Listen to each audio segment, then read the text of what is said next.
Assalamualaikum warahmatullahi wabarakatuh. Waalaikumsalam warahmatullahi wabarakatuh. Bismillah, alhamdulillah, la hawla wa la quwata illa billah. Allahumma sholli ala sayyidina Muhammad wa ala alihi wa sahbihi kama la nihayata li kamalika wa ajata kamalih. Para santri, wali santri, pemirsa juga subscriber. Hari ini hari yang sangat istimewa bagi pesantren modern Al-Amanah. Kedatangan tamu dari tempat yang sangat jauh, saudara kita sesama muslim yang biasanya datang dari Afrika seperti Mesir, Sudan, Dubai, Syria. Ini saudara kita datang dari Korea. Dan Korea ini sebetulnya tidak besar, tapi kerja keras masyarakatnya luar biasa, sehingga banyak orang Indonesia yang mengkonsumsi produk-produk Korea, dari smartphone, mobil, sampai juga dengan K-pop, drakor. Kita sapa dulu tamu kita. Assalamualaikum warahmatullahi wabarakatuh. Waalaikumsalam warahmatullahi wabarakatuh.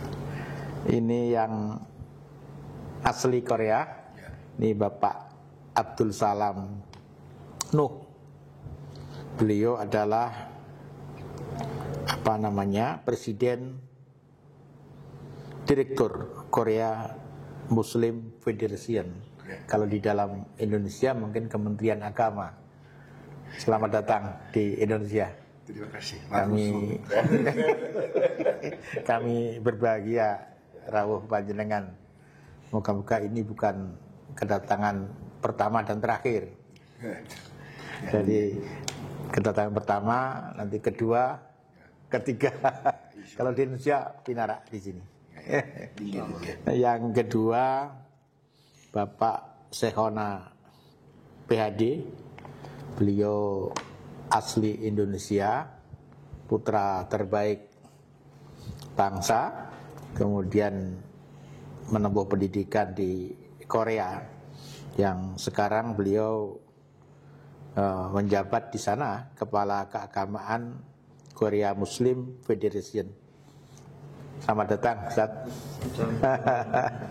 Harapan saya sama dengan Bapak Abdul Salam, jangan sampai sekali ini datang. Kita harapkan berkali-kali dan bisa memberikan motivasi kepada para asatidz ustadzah di sini, juga para santri, untuk bisa melalang buana seperti panjenengan, menempuh pendidikan di negara yang jauh. Beberapa hal yang ingin saya tanyakan, karena ini kan podcast kita ini penontonnya santri, wali santri, dan orang tua.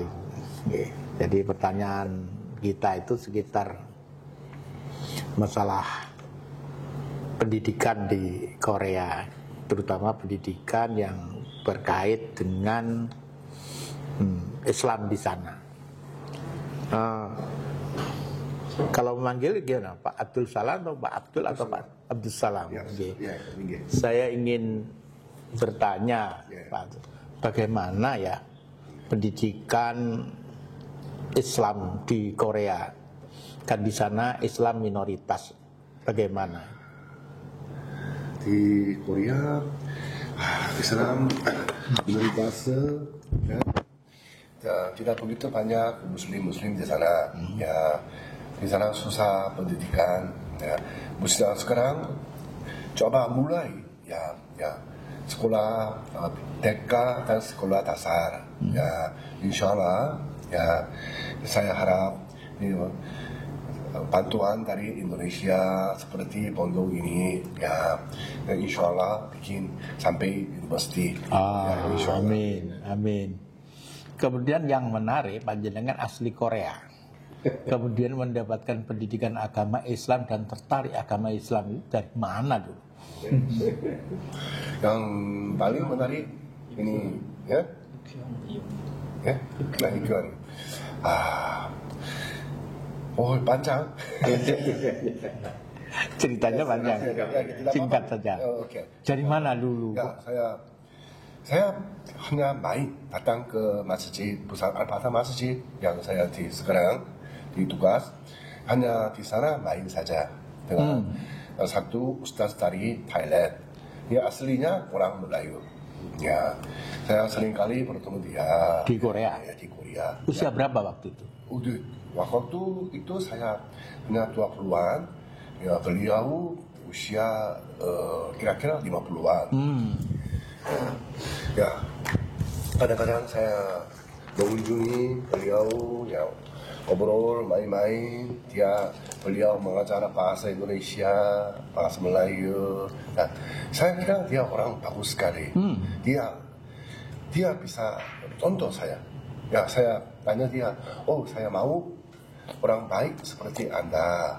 Nah, dia kata, kalau kamu ingin bikin orang baik-baik, ya belajar Islam dulu.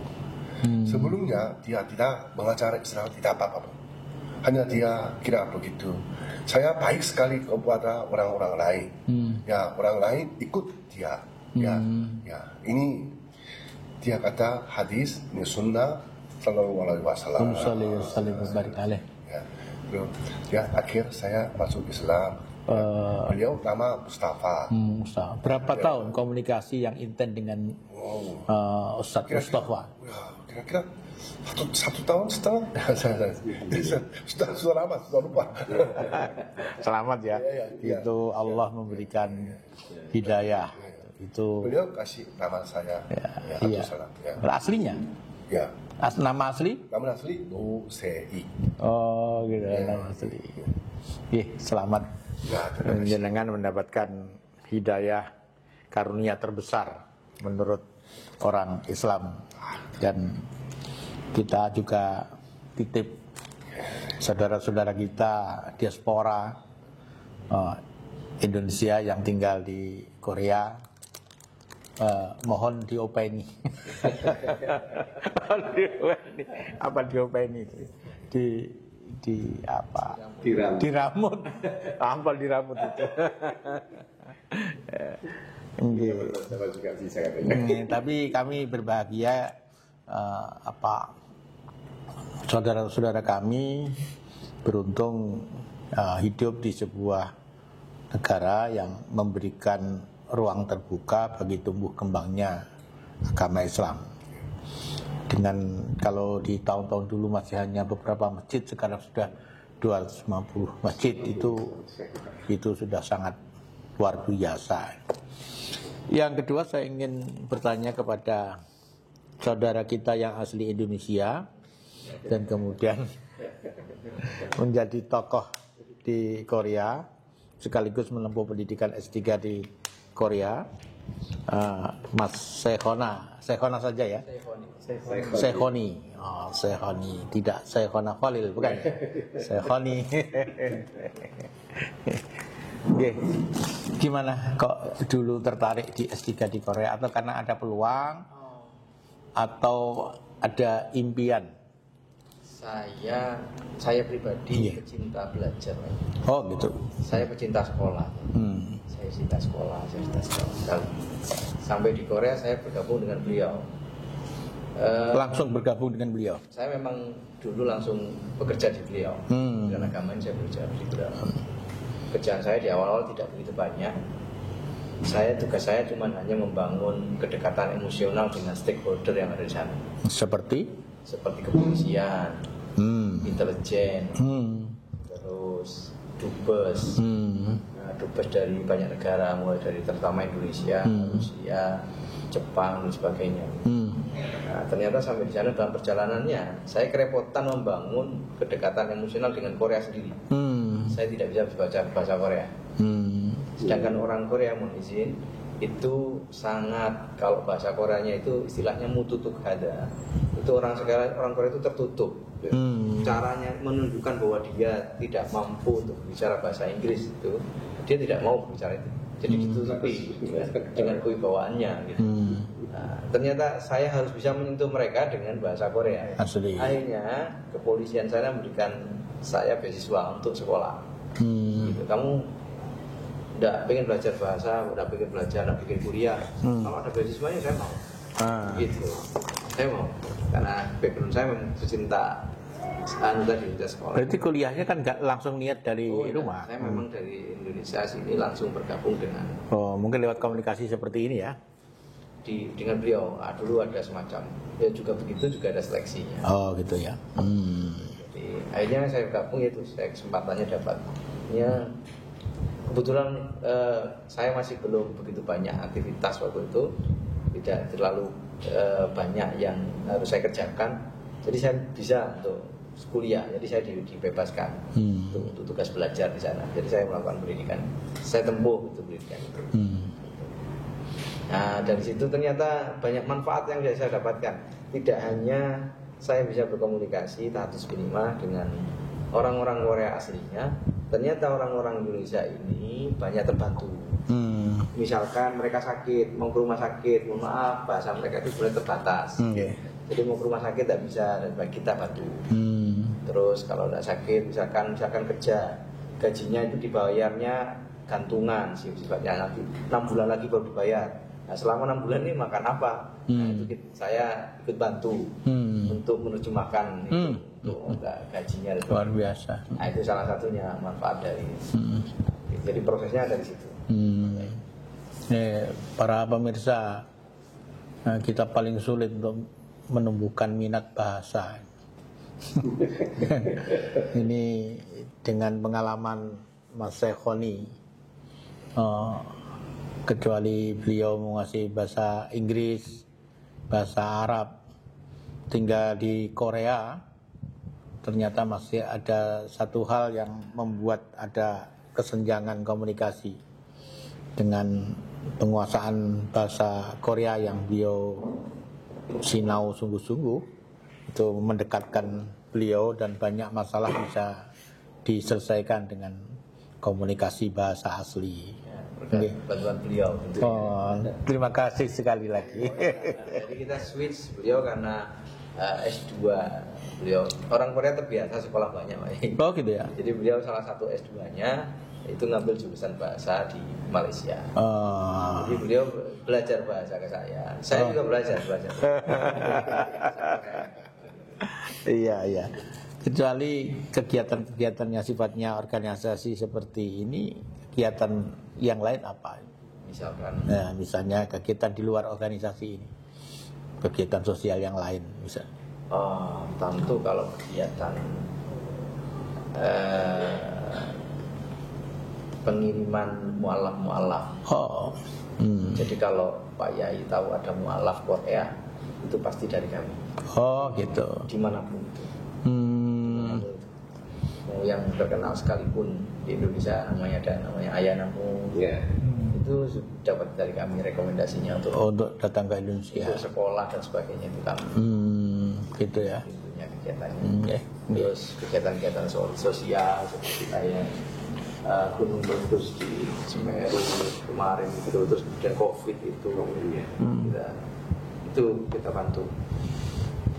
Bapak Abdul Salam sudah menikah? Ya. Berapa putra? 1 putri. Usia berapa? Dia 21, dia lahir 2003. 2003. Berarti sudah 21 ya, 21. Muslimah juga? Ya, dia sekarang belajar di kuliah di Malaysia.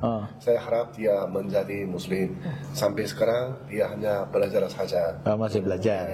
Ya, doa untuk dia menjadi Muslimah. Amin. Kalau ayahandanya bisa, insya Allah putrinya juga akan diberikan hidayah oleh Allah. Kita doa bareng-bareng ya. Kita doa bareng-bareng. Itu bincang-bincang singkat kita nanti lebih detail komunikasi yang kaitannya dengan apa namanya pendidikan dan lain-lain nanti bisa dipertajam dengan para ustadz.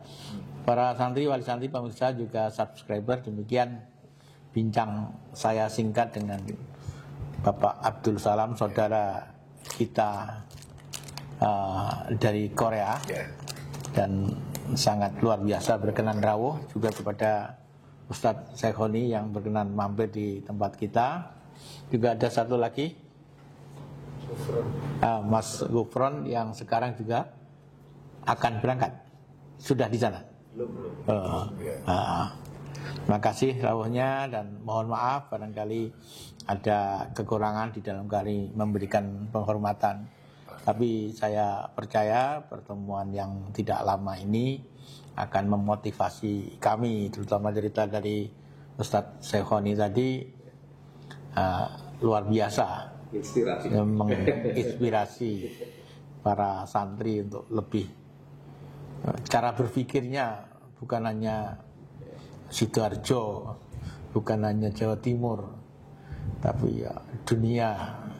Ada saudara kita yang ada di Korea yang tengah berjuang habis-habisan. Kita doakan moga-moga saudara-saudara kita yang ada di Korea senantiasa mendapatkan kehidupan terbaik. Apalagi dibantu oleh Bapak Abdul Salam, juga dibantu Ustadz Syekhoni. Terima kasih. Akhiran Allahumma waffiq ila aqwamit. Assalamualaikum warahmatullahi wabarakatuh. Waalaikumsalam warahmatullahi wabarakatuh.